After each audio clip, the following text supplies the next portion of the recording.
tình người ở chỉ mong bằng cùng cho ông ngu lung ta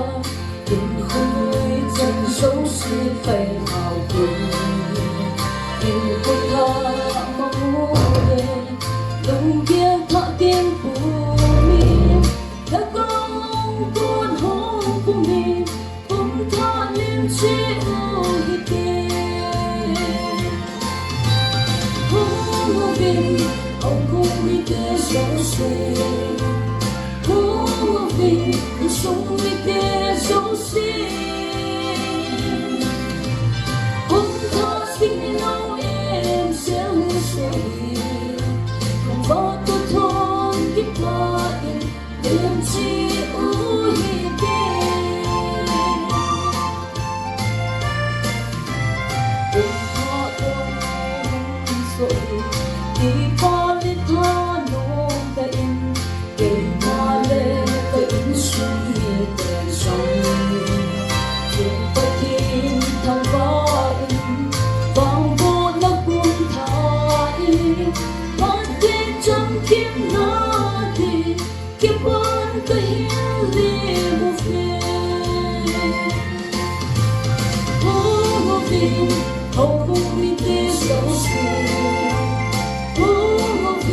tình sống như kia xấu xí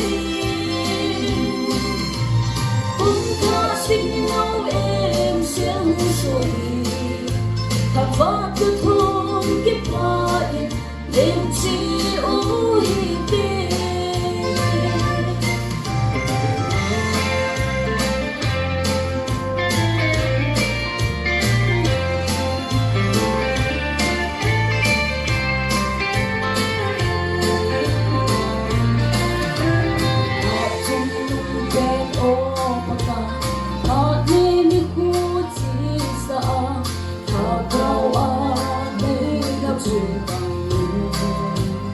cùng nghe nước họ sống hiền lấy riêng chính riêng hồn lăng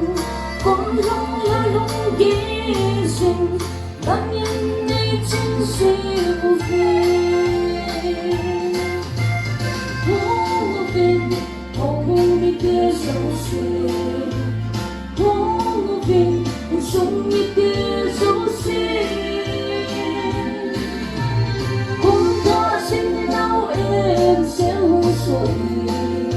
thằng có thứ thôn kiếp bạn đêm chỉ ôi kia